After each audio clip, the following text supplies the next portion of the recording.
So welcome students on the channel and अभी हम लोग शुरू करने वाले हैं एक नया लेसन हमारे फिजिक्स से और जिसका नेम है chapter number 8 lesson number 8 from the your physics syllabus and lesson name is electrostatics. हमारा ये लेसन हमारे बोर्ड एग्जामिनेशन में 6 मार्क के लिए हमारे पास आता है और 6 मार्क में परमानेंटली डिवीजन को जैसे आएगा, एक 1 मार्क क्वेश्चन आपको मिलेगा, एक 2 मार्क बेस्ड क्वेश्चन आपको मिलेगा और एक 3 मार्क बेस्ड क्वेश्चन आपको यहाँ पर मिलेगा। जो लेसन जो है थोड़ा सा वो 2 भागों में डिवाइड हो चुका है। एक पहले हाफ में हम लोग फर्स्ट हाफ मतलब 2 हाफ लेसन के आप बोल सकते हो, 2 हाफ में लेसन डिवाइड होता है देखा जाए तो। एक पहला भाग है इलेक्ट्रिक फील्ड एंड चार्जेस का, इलेक्ट्रिक फील्ड एंड चार्जेस की का हमें थ्योरी पढ़नी है और सेकंड हाफ में हमें पढ़ना है all about the capacitor, condenser, capacitor का पूरा थ्योरी पढ़ना है और दोनों कंटेंट लगभग इक्वली 3 मार्क्स के लिए आपके पेपर में होते हैं। तो capacitor and electric field charges का थ्योरी। तो सिर्फ सबसे पहले हम लोग before moving to electric field first half शुरुआत करते थोड़े बहुत इंट्रोडक्शन से। सबसे पहले ये समझना जरूरी है what is mean by electrostatics. तो इलेक्ट्रोस्टैटिक्स को हम लोग कवर करते हैं इंट्रोडक्शन के दौरान। थोड़ा ध्यान दीजिए what is mean by electrostatics. तो सबसे पहले बेटा आपको बता दूं इलेक्ट्रोस्टैटिक्स ये कोई छोटा सा सब्जेक्ट नहीं है, ये इलेक्ट्रोस्टैटिक्स काफी बड़ा है, एक फिजिक्स की ब्रांच है। Electrostatics is a study of branch of physics, एक फिजिक्स की स्टडी की एक ब्रांच है। तो इलेक्ट्रोस्टैटिक्स देखा जाए तो काफी बड़ा होता है, बट आप अगर अच्छे से समझोगे तो ये काफी छोटा है। मतलब टेक्निकली अगर आप पढ़ोगे, समझ के अगर आप पढ़ोगे तो हर चीजें काफी इजी है। एक फिजिक्स की ब्रांच है, नाम के हिसाब से देखो इलेक्ट्रो, इलेक्ट्रो का मतलब यहां पर है बेटा इलेक्ट्रिक, चार्जेस करेक्ट, और स्टैटिक, स्टैटिक का मतलब बेटा है आपका रेस्ट। तो what is electrostatic? Electrostatics is a branch of physics. Electrostatic ये ऐसी ब्रांच है फिजिक्स की जो डील्स करती है study of the electric charges at the rest condition. ठीक है, हम यहाँ पर चार्जेस की स्टडी करने वाले हैं जो चार्जेस हमारे एट रेस्ट कंडीशन पे है। ठीक है, क्लियर। अब सर ये चार्जेस के बारे में क्या है, तो अभी आते हैं चार्जेस के बारे में। चार्जेस क्या करते हैं, जहां पर भी हम लोग चार्जेस देते हैं, चार्जेस पूरी तरह से मॉडिफाइड करते हैं प्रॉपर्टी ऑफ सराउंडिंग, बाजू की प्रॉपर्टी को, surrounding property. Charges modifies the property of surrounding. That means what, अगर मैं किसी भी ऑब्जेक्ट के ऊपर चार्जेस लगा रहा हूं, फॉर एग्जाम्पल ये कोई मेरा मेटल स्फीयर है, इसके ऊपर मैं अगर बेटा चार्जेस देता हूं तो क्या होता है, ये चार्जेस इस मेटल स्फीयर पे इक्वली डिस्ट्रीब्यूट हो जाते हैं और ये चार्जेस यहां पर इक्वली डिस्ट्रीब्यूट होने के कारण में बाजू में अपनी इलेक्ट्रिक फील्ड कवर करते हैं। आपने ये सब पढ़ा है। अरे इलेक्ट्रिक फील्ड का इंपैक्ट किस समझ में आता है, तो आपको पता है इसके कारण इसके सराउंडिंग में अट्रैक्शन फील्ड, अट्रैक्शन क्रिएट होता है। जो आपने जाना है 10th के अलॉन्ग भी कि जब किसी कंडक्टर से करंट जाता है उसके सराउंडिंग में क्या बनती है, मैग्नेटिक फील्ड। उसे क्या बनती है, मैग्नेटिक फील्ड। उसे हम लोग बोलते हैं magnetic effect of electric current, है ना। तो यही हम बता रहे हैं, जब किसी सरफेस को आप चार्जेस देते हो ना, वो चार्जेस सराउंडिंग की प्रॉपर्टी को पूरी तरह मॉडिफाइड कर जाते हैं। सराउंडिंग को प्रॉपर्टी को मॉडिफाइड करने का मतलब क्या है, ये जहां पर भी जिस कंडक्टर पे आप चार्जेस प्रोवाइड करते हो वो चार्जेस पहले वहां पर इवनली यूनिकली डिस्ट्रीब्यूट हो जाते हैं ओवर द होल सरफेस, और आपका पूरा सरफेस जो होता है वो बन जाता है चार्ज सरफेस, है ना। That is mean to say whenever the charges are given to the conductor, जब कभी हम लोग चार्जेस प्रोवाइड करते हैं, whenever charges given to the conductor, जब भी हम किसी कंडक्टर को चार्जेस प्रोवाइड करते हैं, ये चार्जेस कभी भी इक्वली डिस्ट्रीब्यूट होते हैं over the whole surface of conductor. This will get equally distributed over whole surface of conductor. पूरे सरफेस ऑफ कंडक्टर पे ये चार्जेस इक्वली डिस्ट्रीब्यूट हो जाते हैं और उसके कारण मॉडिफाई करते हैं सराउंडिंग की प्रॉपर्टी। सराउंडिंग की प्रॉपर्टी का मीनिंग क्या है, बार बार आपको समझा रहा हूं। हमने पढ़ा है कि चार्जेस बाजू में अट्रैक्शन डेवलप कर, जो मैं बार बार आपको याद दिला रहा हूं कि इन 10th स्टैंडर्ड हम पढ़े हैं, किसी वायर से अगर कंडक्टर से अगर करंट जा रहा है, व्हाट इज करंट? करंट क्या होता है? Charge flowing per unit time, ठीक है। Charge flowing per unit time is called as a current. तो अगर किसी से करंट जा रहा है मतलब चार्ज जा रहा है पर यूनिट टाइम, तो उसके सराउंडिंग में क्या डेवलप होती है? Magnetic field. याद करो, अगर आपने कंपास अगर वहां रखा तो मैग्नेटिक नीडल क्या होती है? डिफ्लेक्ट होती है, ये आप पढ़े हो। तो यही समझा रहे हैं, आपके चार्जेस क्या करते हैं? सराउंडिंग की प्रॉपर्टी को मॉडिफाई करते हैं। सिर्फ सराउंडिंग को प्रॉपर्टी को मॉडिफाई करते हैं मतलब क्या करते हैं? It create the electric field in the surrounding. अपने इलेक्ट्रिक फील्ड का, अपने इलेक्ट्रिक चार्जेस का इंपैक्ट यहां पर क्रिएट करते हैं। It creates the electric field in the surrounding. ये इलेक्ट्रिक फील्ड दिखाई नहीं पड़ती है। जैसे आपने देखा होगा, अगर आपने कोई मैग्नेट लिया और इधर दूसरा मैग्नेट लिया, this magnet attracts the another magnet. कब तक? एक पर्टिकुलर रेंज तक के। तो इसका मतलब अगर ये मैग्नेट इसको यहां तक अट्रैक्ट कर पा रहा है, इसका मतलब यहां तक इसकी मैग्नेटिक फील्ड आ रही है, बट ये दिखती नहीं है। करेक्ट, ये फील होती है। अगर आप इसको दूर ले जाओगे तो मैग्नेटिक फील्ड के रेंज के बाहर अगर चला गया, फील्ड लाइंस के बाहर, तो ये मैग्नेट अट्रैक्ट होने वाला नहीं है। ऐसे ही आपको दिखाई पड़ता है कि जब आप कहीं पर चार्जेस प्रोवाइड करते हो, उसके सराउंडिंग में इलेक्ट्रिक फील्ड बनती है। कहां तक? जहां तक वो फील होगा, ये दिखती नहीं है। जिस एरिया में वो फील होती है, दिखती नहीं है, उस इमेजिनरी सरफेस को ही बोला जाता है गॉसियन सरफेस। क्या बोला जाता है? इमेजिनरी और गॉसियन सरफेस, क्योंकि ये कंसेप्ट दिया था बाय द साइंटिस्ट गॉस, ठीक है। तो इस सरफेस, इमेजिनरी सरफेस को बोला जाता है गॉसियन सरफेस। जहां तक वो इलेक्ट्रिक फील्ड फील होती है, दिखाई नहीं देगी, फील होगी। फील होने का मतलब क्या है कि उसका इंपैक्ट वहां तक दिखाई पड़ेगा। अगर आप यहां तक अगर ऑब्जेक्ट लेके आ रहे हो, वहां तक खींचा जाएगा।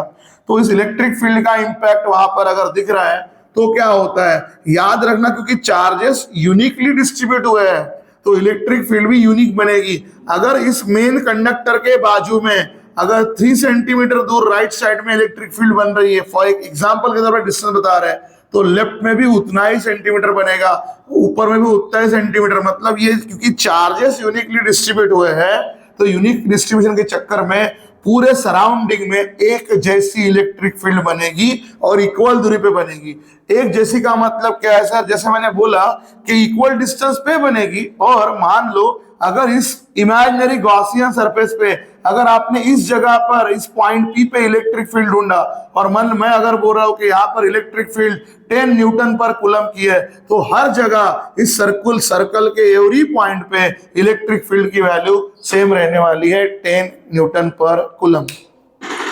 तो चार्जेस की ये प्रॉपर्टी होती है बेटा, whenever our charges are given to the conductor, that charges are equally get distributed over the whole surface of a conductor, और ऐसे कंडक्टर को हम लोग बोलते हैं becomes a charged conductor।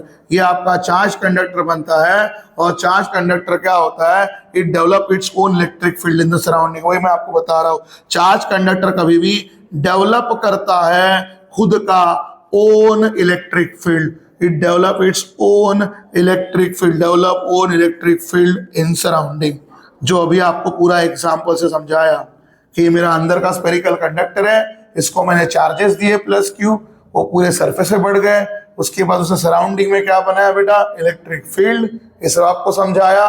और क्योंकि चार्जेस यूनिफॉर्मली डिस्ट्रीब्यूट होते हैं, तो बनने वाली इलेक्ट्रिक फील्ड भी यूनिफॉर्म होगी और हर जगह पर सेम मिलेगी और इक्विडिस्टेंट होगी। इक्विडिस्टेंट मतलब यहां से अगर 3 सेंटीमीटर तक फील हो रहा है सर उस कंडक्टर से, तो हर जगह उसका डिस्टेंस और 3 सेंटीमीटर तक के इक्वल फील होगा, उतना ही। और साथ में वैल्यू भी सेम होगी। अगर एक जगह 10 न्यूटन पर कूलम है, तो हर जगह 10 न्यूटन पर कूलम, ऐसी ही उसकी वैल्यू रहने वाली है। ठीक है, तो ये है बेटा यहां पर कंसेप्ट। दूसरी चीज हमें यहां और क्या पढ़ना है? देखो अभी हमने बोला कि ये सराउंडिंग में बनता है गॉसियन सरफेस, और गॉसियन सरफेस के अंदर में क्या होता है? इस गॉसियन सरफेस, जो गॉसियन सरफेस है, इमेजिनरी सरफेस है आपका, उस इमेजिनरी सरफेस के अंदर हमें दिखती है कि यहाँ पर क्या बन रही है, electric field. Electric field lines, electric field के वेक्टर्स इस तरह से जो अज्यूम होते हैं। तो इलेक्ट्रिक फील्ड के अंदर बेटा एक पार्टिकल होता है जिसको बोला जाता है इलेक्ट्रिक फ्लक्स। क्या बोलते हैं, इलेक्ट्रिक फ्लक्स। तो इलेक्ट्रिक फील्ड के अंदर एक होता है इलेक्ट्रिक फ्लक्स जिसको बोलते हैं अपन phi of E, flux due to electric field या electric flux phi of E. Phi is a symbol for flux, E for electric, क्योंकि ऐसे ही मैग्नेटिज्म में आएगा तो फाई ऑफ एम लिखा जाएगा। अब इलेक्ट्रिक फील्ड में इलेक्ट्रिक फ्लक्स मिलेगा। बट ये सब बिना क्यों बना है, ये गॉसियन सरफेस सब इसलिए बना है क्योंकि हमने क्या दिया था, चार्ज प्रोवाइड किया था। ठीक है, तो एक कंसेप्ट है यहाँ पर जिसको बोला जाता है गॉसेस लॉ, गॉसेस थ्योरम, जो काफी इंपॉर्टेंट है। ये गॉसेस थ्योरम क्या देता है, Gauss's theorem gives the relationship between, Gauss's theorem आपको रिलेशनशिप निकाल के देता है बिटवीन चार्ज Q, ठीक है, between flux of electric field and electric field intensity vector E। इनके बीच का रिलेशन आपको बताता है गॉसेस थ्योरम। और अकॉर्डिंग टू गॉसेस थ्योरम क्या बोलता है, flux of electric field phi of E, correct, for any close surface, ऐसे किसी भी क्लोज सरफेस पे जिसको आपने चार्ज दिया है, फ्लक्स ऑफ इलेक्ट्रिक फील्ड की वैल्यू ऑलवेज होती है total charge provided to the close surface divided by epsilon naught. Sir ये एप्सिलॉन नॉट क्या होता है, इस एप्सिलॉन नॉट को बोला जाता है permittivity of vacuum, permittivity of vacuum और free space. Permittivity of vacuum और फ्री स्पेस एक कांस्टेंट है, और इसकी वैल्यू होती है 8.85 10 to the power -12 coulomb square per newton metre square. ठीक है, तो गॉसेस थ्योरम के हिसाब से phi naught flux of electric field अगर आपको निकालना है तो उसे निकाल सकते हैं टोटल चार्ज, जितना चार्ज आपने उस सरफेस को दिया है वो divided by flux, divided by permittivity of vacuum और free space. And same flux of electric field can also be calculated by integration over close surface. देखा, ध्यान दीजिएगा, ये फ्लक्स का सिंबल, यहाँ ये फाई का डंडी छोटा है, ये फ्लक्स का सिंबल है, यहां मैं लिख रहा हूं इंटीग्रेशन का symbol over the close surface E dot ds, electric field vector multiplied by surface area vector E dot ds। तो हम यहां पर ये फ्लक्स ऑफ इलेक्ट्रिक फील्ड का वैल्यू दो जगह से निकाल सकते हैं। According to that scientist, according to Gauss, उन्होंने बोला था कि फ्लक्स ऑफ इलेक्ट्रिक फील्ड निकालना है तो सरफेस एरिया के वेक्टर ds के साथ इलेक्ट्रिक फील्ड वेक्टर का डॉट प्रोडक्ट लेना है। एक कैलकुलेशनरी ऑब्जेक्ट उनका है, करेक्ट, और एक तरीका उनका है कि फ्लक्स ऑफ इलेक्ट्रिक फील्ड की वैल्यू किसी भी सरफेस के लिए फाई बाय एप्सिलॉन नॉट होता है। ठीक है, तो आप दो जगह से फ्लक्स ऑफ इलेक्ट्रिक फील्ड निकाल सकते हो। अभी भी अगर किसी क्लियर नहीं हुआ है तो मैं थोड़ा डेरिवेशन पॉइंट अभी बता दूं। अकॉर्डिंग टू गॉस का बोलना है किसी भी सरफेस का जहां पर आपने चार्ज दिया है गॉसियन सरफेस का, अगर आपको इलेक्ट्रिक फ्लक्स निकालना है for any surface, flux of electric field की वैल्यू ऑलवेज होती है charge upon epsilon not, always. तो ये साइंटिस्ट का स्टेटमेंट आप हर जगह अप्लाई कर सकते हो। तो ये बेटा डायरेक्ट हम यूज होगा एज इक्वेशन नंबर 1। और जब हम डेरिवेशन निकालेंगे इसी फ्लक्स ऑफ इलेक्ट्रिक फील्ड को उन्होंने निकालने का और एक तरीका बताया था, इंटीग्रेशन ओवर क्लोज सरफेस लगाकर E डॉट ds। तो हम एक बार कैलकुलेशनरी मेजर से दूसरा फ्लक्स ऑफ इलेक्ट्रिक फील्ड निकालेंगे। तो इस तरह से हम एक जो साइंटिस्ट का बेसिक स्टेटमेंट है कि उन्होंने बोला है कि for any close surface flux of electric field is equal to charge per unit permittivity of vacuum, उसको यूज करेंगे क्योंकि उन्होंने बोला था वो हर सरफेस को लगता है, किसी भी सरफेस को, सिर्फ क्लोज सरफेस होना चाहिए, फ्लक्स ऑफ इलेक्ट्रिक फील्ड की वैल्यू ऑलवेज इतनी आती है, ऐसा उनका बोलना था। और दूसरा उनका बोलना था कि इसी फ्लक्स ऑफ इलेक्ट्रिक फील्ड को हम यहाँ से कैलकुलेट कर सकते हैं, तो हम ऐसे कैलकुलेट करेंगे, फिर दोनों का लेफ्ट हैंड साइड सेम आ जाएगा और यहाँ से E आपको इलेक्ट्रिक फील्ड निकालने को रास्ता मिल जाएगा। तो इस तरह से इलेक्ट्रिक फील्ड के ड्यूरेशन के दौरान ये गॉस लॉ काम में आने वाला है। एक कंसेप्ट फॉर्मूला मेजर, एक कंसेप्ट सॉल्विंग मेजर का। इसे सॉल्व करना पड़ेगा, इसे डायरेक्ट इक्वेट करना पड़ेगा। दोनों का लेफ्ट सेम तो राइट सेम ऐसा हो जाएगा। ठीक है, ये है बेटा गॉसेस का कंसेप्ट। अब इसके बाद भी हमें दो तीन चीजें पढ़नी है। क्या कि जब हम लोग कभी चार्ज प्रोवाइड करते हैं किसी भी सरफेस को, तो डिपेंड ऑन सरफेस वो चार्जेस अलग अलग तरीके से डिस्ट्रीब्यूट हो सकते हैं। कभी चार्जेस हो सकता है कि लीनियरली, मतलब ओवर द लेंथ डिस्ट्रीब्यूट हो, linearly that is over the length distribute हो, करेक्ट। कभी हो सकता है कि charges over the surface distribute हो, और कभी हो सकता है कि charges over the volume distribute हो, ओवर द वॉल्यूम। तो उसके कारण यहां पर तीन कंसेप्ट बनते हैं। नंबर वन आता है बेटा, नंबर वन डेफिनेशन आती है linear charge density. Number one definition आता है लीनियर चार्ज डेंसिटी का।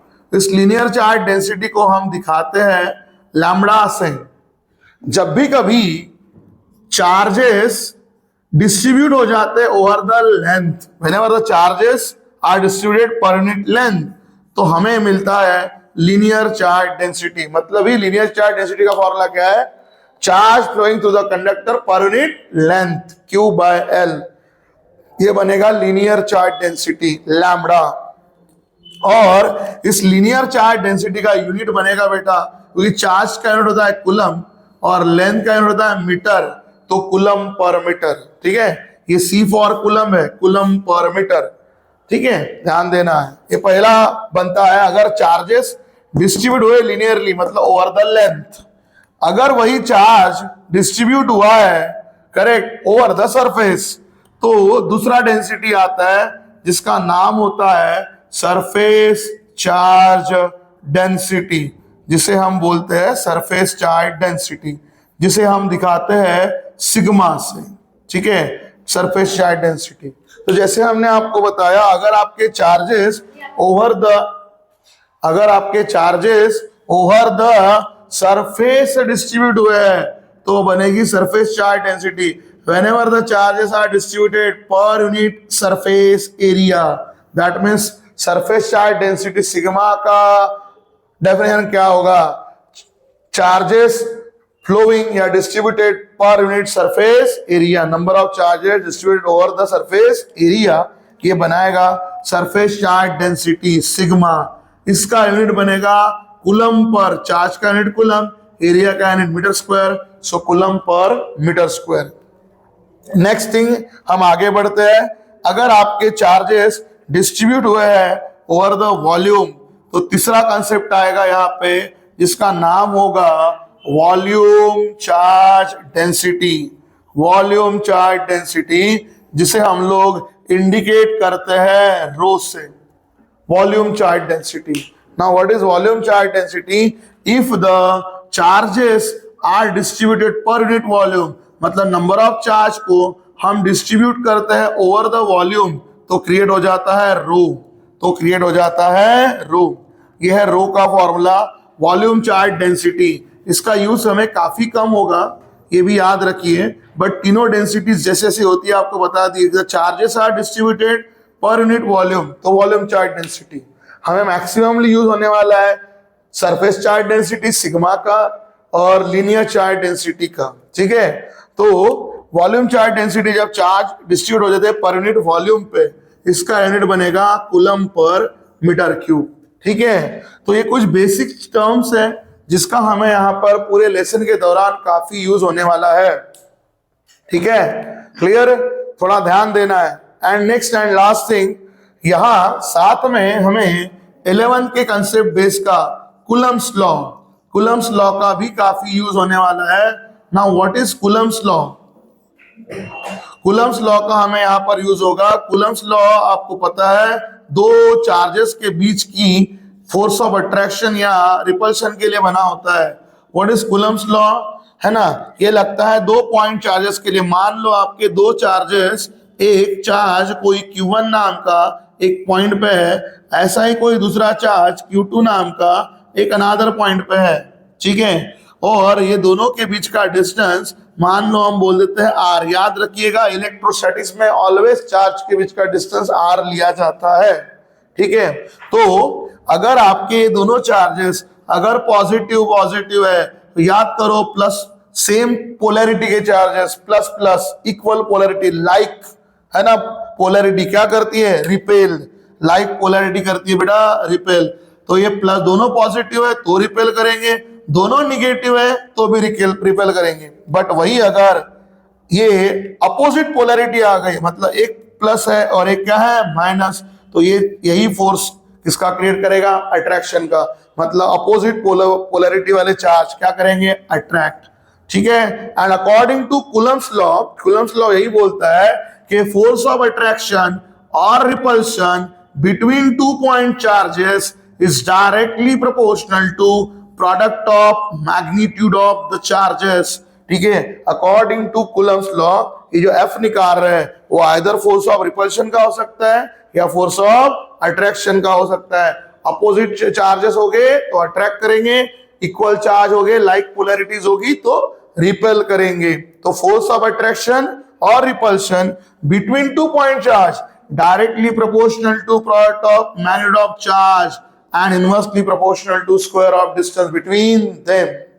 तो आपको इतना पता है कि जब भी प्रोपोर्शनलिटी हटता है यहां लगेगा कांस्टेंट, और मोस्ट ऑफ जगह फिजिक्स में फिजिकल कांस्टेंट का इस्तेमाल किया जाता है, करेक्ट। तो यहाँ पर जो कांस्टेंट लगता है वो मैथमेटिक्स की तरह नहीं है। मैथ्स में हम लोग अगर लगा रहे हैं डायरेक्टली प्रोपोर्शनल टू बी तो पता है प्रोपोर्शनलिटी में k इंटू बी ज्यादा कांस्टेंट लगाते हैं।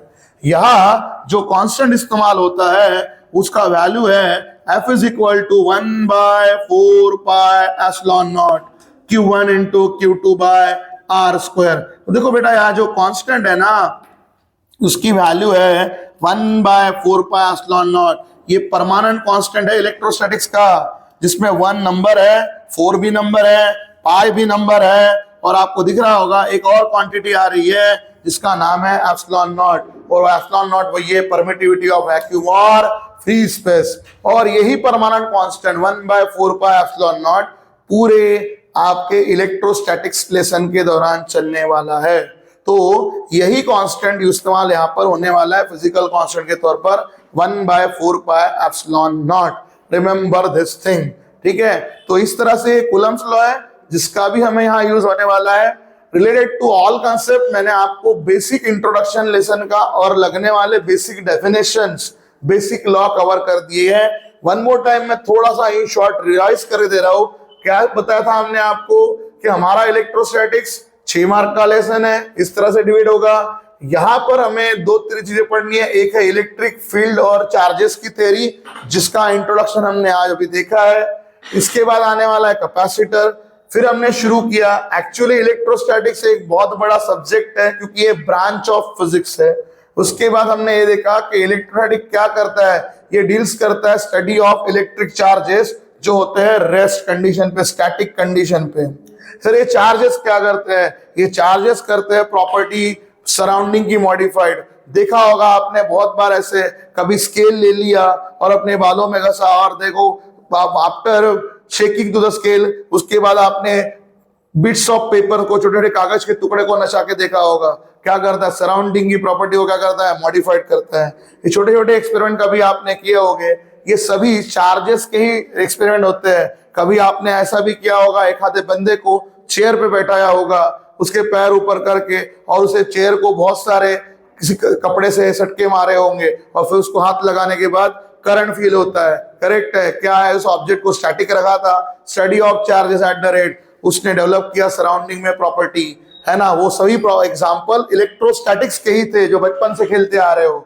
तो वही बताया हमने, चार्जेस मॉडिफाई करते हैं प्रॉपर्टी ऑफ सराउंडिंग। अभी भी अगर आपको समझ नहीं आ रहा, मैं और एग्जांपल बताना चाहूंगा। मान लो इस जगह पर कोई वायर फ्लो है और इस वायर का यहाँ से थोड़ा सा कटिंग हुआ है, मतलब यहाँ का ऊपर का कवरिंग निकल चुका है, जो कोटिंग होती है वायर उसके ऊपर प्लास्टिक की, और बाजू में यहाँ पर थोड़ा सा मॉइस्चर है, गीलापन है, वाटर कंटेंट है, तो याद करो ये चार्जेस बाजू में क्या हो गए, लीक। और आपको पता है कि अगर आप यहाँ हाथ लेके जाओगे, उंगली लेके जाओगे, तो क्या करेगा, वो करंट आपको खींचेगा। यस, क्योंकि क्या होगा, सराउंडिंग की प्रॉपर्टी मॉडिफाइड हो जाएगी। लेकिन याद करिए, जब आप वहां जाओगे तभी वो खींचेगा, तब आपको फील होगा, वो दूर से इलेक्ट्रिक फील्ड दिखने वाला नहीं है। तो यही हम बता रहे हैं, इलेक्ट्रिक फील्ड क्या करते हैं, मॉडिफाई करते हैं प्रॉपर्टी का कि सराउंडिंग की, बाजू वाले एरिया की। बट कितना, जितना चार्ज डिस्ट्रीब्यूशन यूनिक होगा, उतना इलेक्ट्रिक फील्ड का डिस्ट्रीब्यूशन भी क्या होगा, यूनिक होगा। मतलब अगर आपका ये स्फीयर है, स्फीयर पे अगर इक्वली चार्ज डिस्ट्रीब्यूट हुआ है, तो बाजू वाला गॉसियन सरफेस, इमेजिनरी सरफेस भी लाइक बनेगा। लाइक मतलब सेम बनेगा। स्फीयर के लिए स्फीयर बनेगा, सिलेंडर के लिए सिलेंडर शेप का बनेगा। इसलिए हमने बोला कि अगर ये चार्जेस इस सरफेस पे आपने चार्ज दिए है, तो वो क्या हो गए, इक्वली डिस्ट्रीब्यूट होने के कारण उसके सराउंडिंग में इक्वल जगह पर अपना गॉसियन सरफेस क्रिएट करेंगे, और हर जगह इलेक्ट्रिक फील्ड की वैल्यू भी कैसी रहेगी, सेम रहेगी। तो ये हमने यहाँ बताया कि whenever our charges are given to conductor, वो इक्वली डिस्ट्रीब्यूट हो जाते हैं over the whole surface of conductor, और आपका कंडक्टर बिकम्स बनता है चार्ज कंडक्टर, और वो डेवलप करता है खुद की ओन इलेक्ट्रिक फील्ड सराउंडिंग में। फिर हमने आपको ये सिखाया, सर ये इलेक्ट्रिक फील्ड आ रहा है तो किस पर बन रही है, ये गॉसियन या इमेजिनरी सरफेस पे बन रही है electric field. Electric field lines के बीच में छोटे छोटे पार्टिकल होते हैं, उसे बोलते हैं फ्लक्स ऑफ इलेक्ट्रिक फील्ड। और ये सब एक्चुअली बना किसके है, वो बना है चार्ज प्रोवाइड करने के कारण।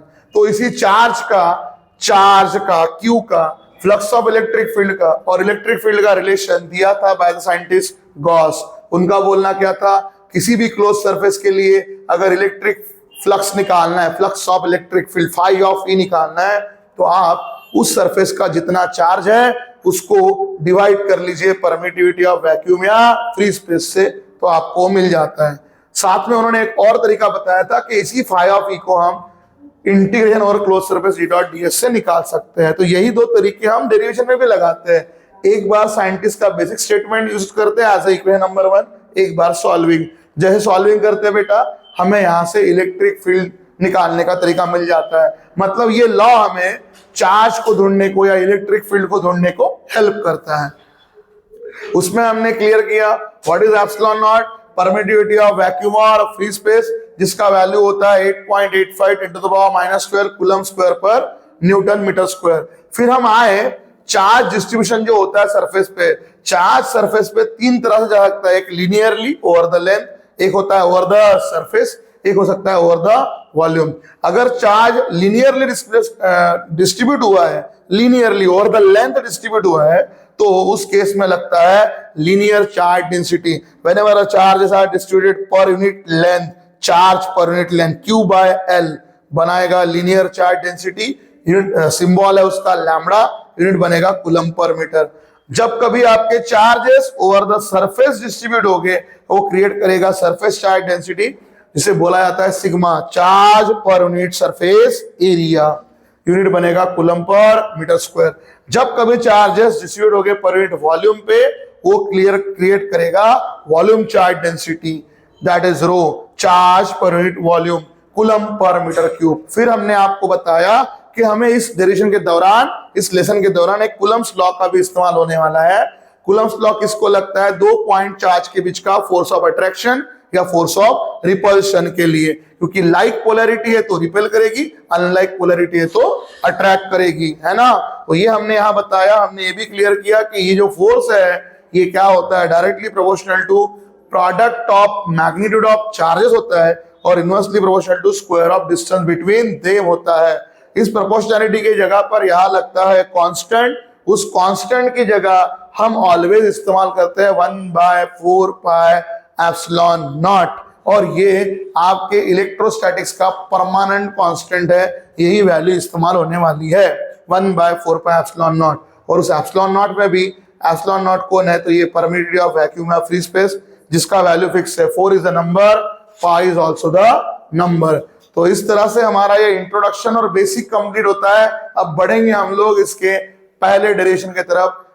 तो बेटा अभी हम लोग बढ़ रहे हैं पहले डेरिवेशन के तरफ, the first derivation from electrostatics. Heading दिख रहा होगा आपको, हमें निकालना है intensity of electric field. Electric field निकालना है, इलेक्ट्रिक फील्ड की स्ट्रेंथ, इंटेंसिटी मतलब स्ट्रेंथ, मतलब ई का डायरेक्शन निकालना है। Electric field at a point outside a charged sphere या चार्ज्ड स्फेरिकल कंडक्टर। एक स्फीयर है या स्फेरिकल कंडक्टर है, वो स्फीयर का मतलब कंडक्टर, क्योंकि चार्जेस हम कंडक्टर को ही देते हैं, इसलिए दोनों वर्ड डाले, चार्ज स्फीयर या स्फेरिकल कंडक्टर। तो जैसा हमने यहां पर हेडिंग डाला है, ऐसे ही हम लोग शुरू कर रहे हैं, ध्यान देना है।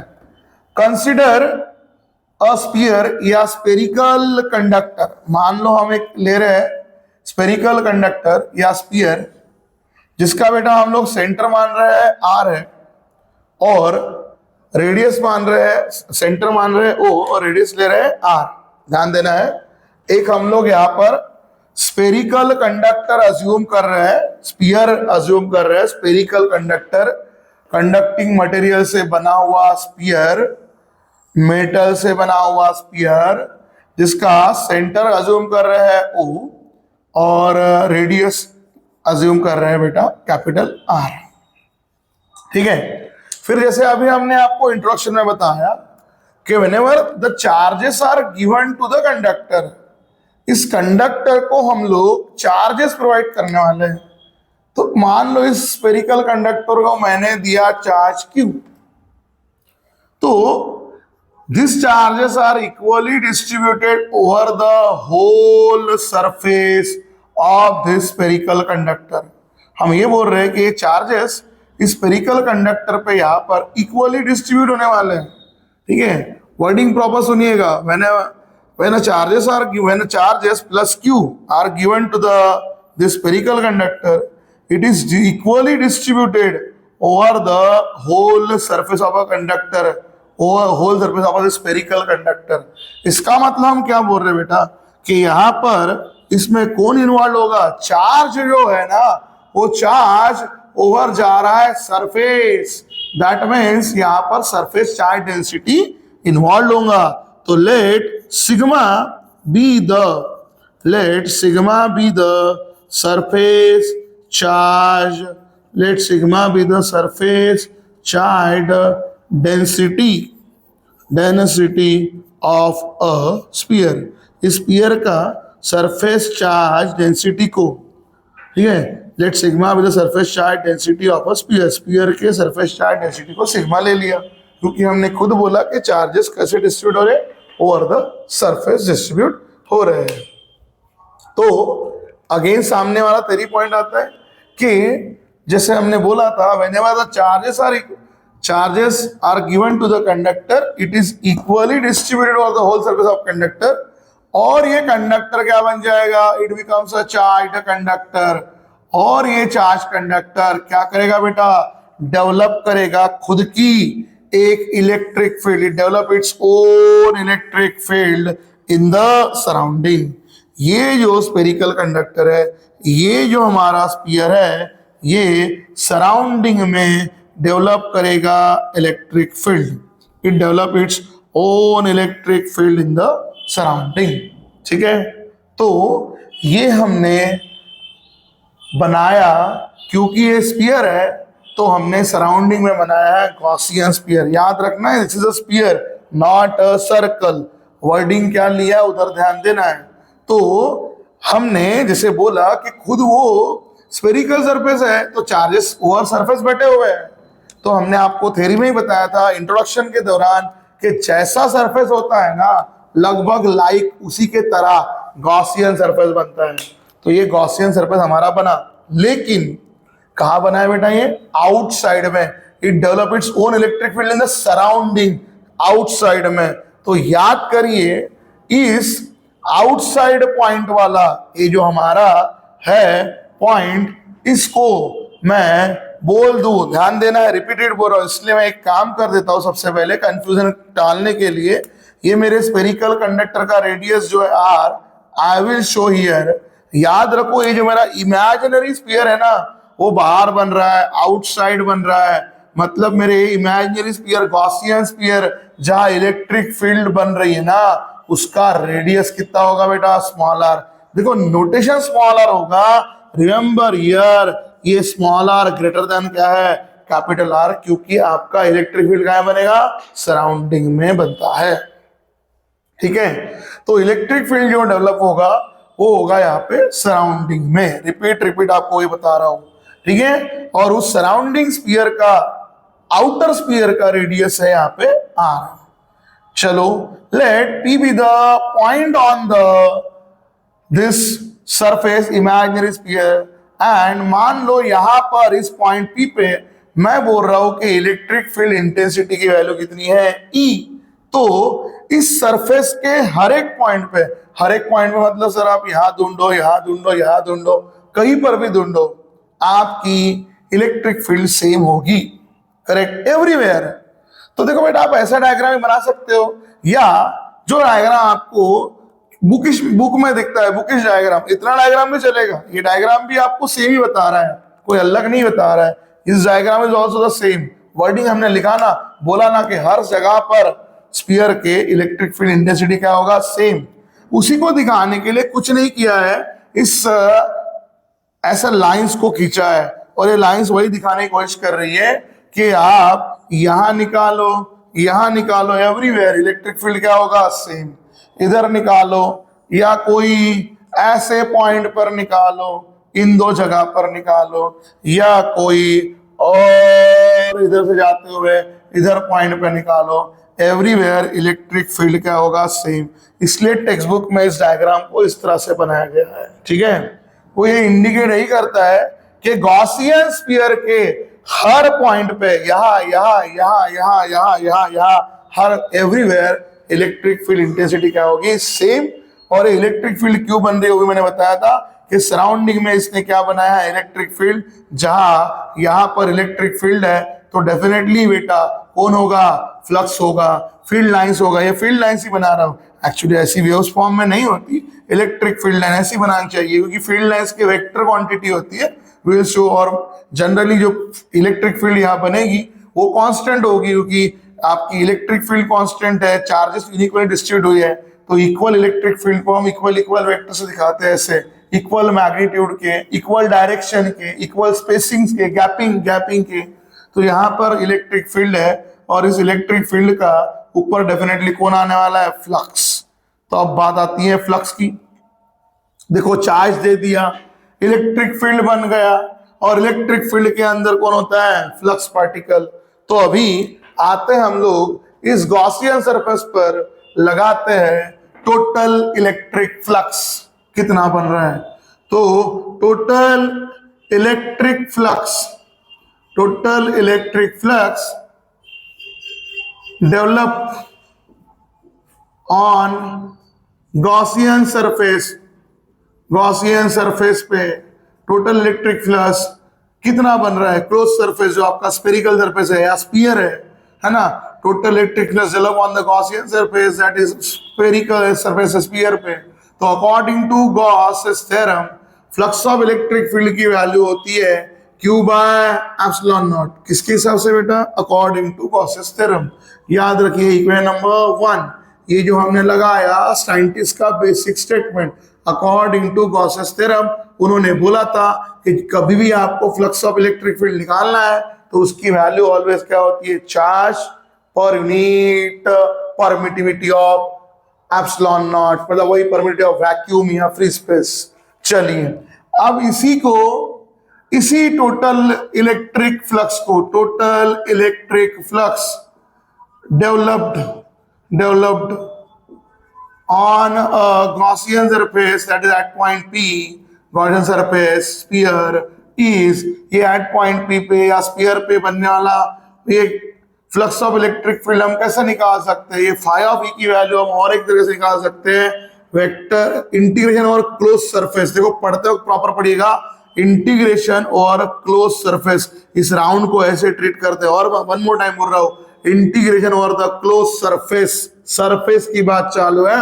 Integration over close surface E dot ds, where what is E है इलेक्ट्रिक फील्ड इंटेंसिटी का वेक्टर, और ds क्या है, सरफेस एरिया वेक्टर। आपको बता दे कि इलेक्ट्रिक फील्ड वेक्टर और ds वेक्टर दोनों अलोंग सेम डायरेक्शन में एक्ट होते हैं, एंड इसलिए इनके बीच के एंगल की वैल्यू बन जाती है 0। करेक्ट। तो अभी हम इसको कैलकुलेट करने जाएंगे इंटीग्रेशन और क्लोज सरफेस। सर किस तरह से सॉल्व करेंगे बेटा? वेक्टर ए डॉट बी का फॉर्मूला लगाएंगे। व्हाट्स ए डॉट बी का formula? A into B into cos of theta. Same ये बनेगा E into ds into cos theta. But क्योंकि इलेक्ट्रिक फील्ड वेक्टर और डीएस वेक्टर एक्ट होते हैं along same direction, तो इंटीग्रेशन और close surface E dot ds इतना बचेगा, क्योंकि कॉस थीटा जो है वो बना आपका कॉस 0 डिग्री, और कॉस 0 डिग्री की वैल्यू कितनी हो गई? 1 बन गई। एंड इसलिए इंटीग्रेशन और close surface E dot DS बनेगा। तो इंटीग्रेशन और क्लोज सरफेस 1 इंटू डीएस बेटा इतना ही बचेगा। याद करिए हम इंटीग्रेशन करने जा रहे हैं, इंटीग्रेशन में जो क्वांटिटी कांस्टेंट है वो बाहर हो जाती है। क्यों? देखो हमने यहाँ बोला था कि चार्जेस इक्वली डिस्ट्रीब्यूट हुए हैं, तो हर पॉइंट पे हमने बोला था कि इलेक्ट्रिक फील्ड की वैल्यू क्या रहने वाली है? सेम। तो इलेक्ट्रिक फील्ड में भी तो कांस्टेंट ओवर हियर, ई बाहर निकल जाएगा। इंटीग्रेशन और क्लोज सरफेस, सरफेस ये छोटा सा एक पॉइंट पी का सरफेस एरिया लिया था, छोटा सा डीएस। ऐसा गॉसियन सरफेस का पूरा सरफेस एरिया क्या बनेगा? देखो कैसे लगा रहे हो समझना है, क्योंकि इलेक्ट्रिक फील्ड हम निकालते हैं गॉसियन सरफेस की, गॉसियन स्फीयर की। पहले वर्डिंग पे ध्यान दीजिए, इलेक्ट्रिक फील्ड निकालते हैं गॉसियन सरफेस की। तो यहाँ पर इलेक्ट्रिक फील्ड तो बाहर हो चुकी है, क्योंकि electric field is everywhere constant. तो ये अगर मैं जिस पॉइंट पे निकाल रहा था, इस पूरे गॉसियन सरफेस का अगर एरिया देखो, क्योंकि मुझे लगाना किसके लिए इंटीग्रेशन है? Integration over the close surface. और ये सरफेस एरिया डीएस मेरा था गॉसियन स्फीयर पे, और गॉसियन स्फीयर का सरफेस एरिया कितना बनेगा? आपको पता है एरिया ऑफ स्फीयर का फॉर्मूला होता है A is equal to 4 pi are square, और हमारे गॉसियन स्फीयर का रेडियस भी स्मॉल आर ही है, तो हम स्मॉल आर, कैपिटल आर गलती से भी डालना नहीं है। तो ये इंटीग्रेशन और क्लोज सरफेस में पूरे गॉसियन सरफेस का एरिया डालना है, ये याद रखना है। तो इंटीग्रेशन और क्लोज सरफेस का गॉसियन स्फीयर का एरिया आ जाएगा 4 पाई आर स्क्वायर। ये इस तरह से लगता है इंटीग्रेशन। तो बोल क्या रहा है, देखो क्या बता रहा है वो, मीनिंग समझिए। इंटीग्रेट करना मतलब जोड़ना। किसको जोड़ना है? Over the close surface. किसका क्लोज सरफेस? गॉसियन स्फीयर का। तो गॉसियन स्फीयर का सरफेस जहां पर आप गए थे पॉइंट पी पे, वो ये था। इस पूरे सरफेस को जोड़ूंगा, पूरे स्फीयर की निकालूंगा, तो पूरे स्फीयर के लिए मेरा गॉसियन स्फीयर का सरफेस एरिया क्या बनेगा? 4 पाई आर स्क्वायर। ठीक है, तो ये जो है ये इसके लिए डाला गया है, रिमेंबर दिस थिंग। ठीक है, चलिए अब आगे बढ़ते हैं कि अभी हमारा फाइनल डेरिवेशन किस तरह से आता है। देखो ये भी फ्लक्स ऑफ इलेक्ट्रिक फील्ड है, phi of E according to solving, वो भी फ्लक्स ऑफ इलेक्ट्रिक फील्ड है। तो देखो दोनों का लेफ्ट हैंड साइड इक्वल है, तो हम अगर यहाँ पर जस्ट अप्लाई करें इक्वेशन नंबर 1 और इक्वेशन नंबर 2 से, फ्रॉम इक्वेशन नंबर 1 वाला ये जो गॉसेस का बेसिक स्टेटमेंट है कि किसी भी सरफेस का इलेक्ट्रिक फ्लक्स निकालना है तो उसे always charge per unit permittivity of vacuum से निकाल सकते हैं। तो उस जगह से हमें फाई ऑफ ई की वैल्यू मिल रही है Q बाय एप्सिलॉन नॉट, और वो भी फ्लक्स ऑफ इलेक्ट्रिक फील्ड हम लोग अनादर तरीके से निकाल सकते हैं जो हमने सॉल्विंग से निकाला। ठीक है, जिसका वैल्यू आया E into 4 pi are square. दोनों का लेफ्ट हैंड साइड सेम है, तो राइट को इक्वेट कर रहे हैं। राइट इक्वेट करते वक्त इसके राइट में कितना आया? E into 4 pi are square, और उधर में आया है Q बाय एप्सिलॉन नॉट। तो इस तरह से इलेक्ट्रिक फील्ड इंटेंसिटी का पहला फॉर्मूला बन जाएगा आपके पास Q बाय, ये पूरी वैल्यू अपॉन चली जाएगी Q by 4 pi are square into epsilon naught. This is the first expression for electric field at a point outside a charged conducting sphere. ठीक है, ये आया बेटा हमारा expression. This is an expression. This is an expression for intensity of electric field. Intensity of electric field. ये आया electric field का derivation outside charge conducting sphere का। ठीक है, अब ये डेरिवेशन आने के बाद इसमें भी थोड़ा अपन और जो हो सकता है उसे परफॉर्म करते हैं। क्या अभी हमने यहां बोला था कि याद करिए हमारे चार्जेस कहाँ डिस्ट्रीब्यूट हुआ है? सरफेस, इसलिए हमने सरफेस चार्ज डेंसिटी लिया था सिग्मा। तो आपको पता है सिग्मा का फॉर्मूला होता है charge per unit surface area, ठीक है। अब आपके चार्जेस जो दिए थे वो चार्ज बेटा इसको नहीं दिए थे, चार्ज दिए थे ये वाले अंदर वाले स्फीयर का। तो बेटा उस वक्त उस स्फीयर का सरफेस एरिया, तो area of surface area of sphere का फॉर्मूला 4 पाई आर ही है, बट इसका रेडियस कितना होगा? Capital R. तो इस केस में सिग्मा की वैल्यू आपकी क्रिएट हो जाएगी क्यू बाय कैपिटल ए जो दिख रहा है आपको यहाँ पर चार्ज पर यूनिट एरिया, ये एरिया ओरिजिनल स्फीयर का डालना है जिसकी रेडियस हमने कैपिटल आर मानी क्योंकि अपन ने चार्जेस इस स्फीयर को दिए थे, Q by 4 pi are square. तो इस तरह से क्यू का वैल्यू क्या होगा? Q becomes sigma into 4 pi are square. तो अगर बेटा मैं इसी को भी अगर यहां यूज करूं तो मुझे और एक नया फॉर्मूला मिलेगा इलेक्ट्रिक फील्ड इंटेंसिटी का। फ्रॉम इक्वेशन नंबर 3 एंड 4, 3 और 4 को हम इस्तेमाल अगर करने जाए तो देखो यहां पर E का वैल्यू था Q, Q की वैल्यू मुझे वहां से कुछ और मिल चुकी है सिग्मा इंटू, एक मिनट एक प्रिंटिंग मिस्टेक हुआ है, कैपिटल आर था हमारा क्रॉस में 4 पाई आर स्क्वायर। चलो ध्यान देना है कैपिटल ई की वैल्यू हमारी क्या बनेगी बेटा? जस्ट यहां से Q की वैल्यू पुटअप कर देनी है। Q becomes sigma into 4 pi are square divided by 4 pi are square into epsilon naught. तो देखो क्या होगा, दोनों का न्यूमरेटर डिनोमिनेटर का 4 पाई क्या हो जाएगा? कैंसल। और यहां से हमें एक और रिलेशन मिलेगा कैपिटल ई का derivation, capital E electric field intensity becomes, दोनों कांस्टेंट को एक जगह ले लो, सिग्मा बाय एप्सिलॉन नॉट, और देखो ऊपर मिलेगा capital R square upon small r square. आप इसे ऐसा लिखिए या ऐसा लिखिए, capital E is equal to sigma by epsilon naught capital R by small r the whole square. तो इस तरह से एक नया डेरिवेशन हमें मिल जाएगा उसी स्फेरिकल सरफेस का, स्फेरिकल कंडक्टर का इलेक्ट्रिक फील्ड इंटेंसिटी का, ठीक है। फिर उसके बाद इफ मान लो कि चार्जेस काफी कम दिए गए थे, मतलब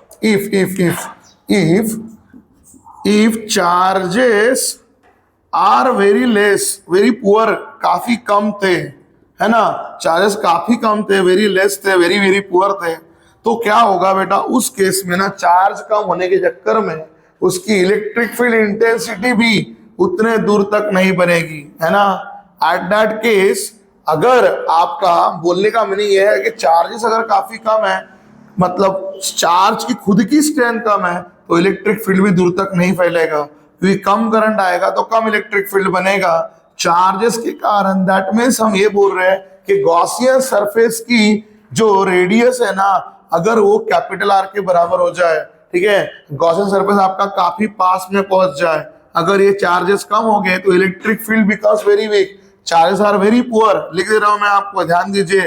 ई जो इलेक्ट्रिक फील्ड है ई, ये ई जो है ये बिकम्स वेरी वीक, ये इलेक्ट्रिक फील्ड काफी वीक होगी, ई बिकम्स वेरी वीक, काफी वीक होगा, और क्लोज टू सरफेस होगा, close to surface, electric field close to surface बनेगी।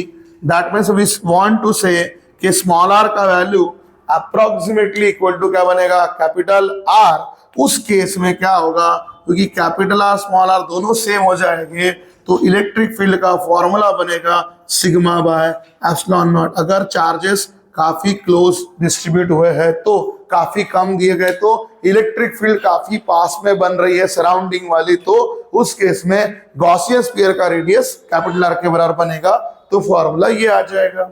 And last but not the list, if किसी ने पूछा, ये नोट का पॉइंट है आपके लिए, कि inside spherical conductor, inside spherical conductor, किसी ने पूछा inside spherical conductor, spherical conductor के इनसाइड में इलेक्ट्रिक फील्ड कितनी होगी? ठीक है, हमारा डायरेक्शन नहीं पड़ गया बेटा, ऊपर में 5 और 6 पॉइंट तक के। इलेक्ट्रिक फील्ड इनसाइड में कितनी होगी, तो देखो बेटा इलेक्ट्रिक फील्ड के फॉर्मूले में Q बाय 4πr² आता है।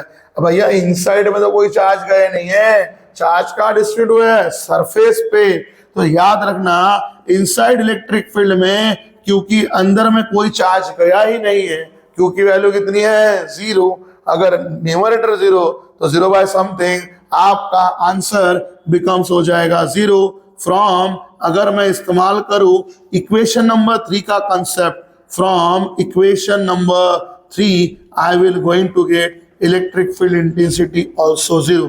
तो किसने पूछा इनसाइड स्फेरिकल कंडक्टर, तो इनसाइड द स्फेरिकल कंडक्टर हमारी इलेक्ट्रिक फील्ड इंटेंसिटी की वैल्यू होने वाली है 0 बिकॉज चार्जेस आर इनसाइड 0। तो इस तरह से स्फेरिकल कंडक्टर का इलेक्ट्रिक फील्ड इंटेंसिटी का डायरेक्शन यहाँ पर होता है खत्म।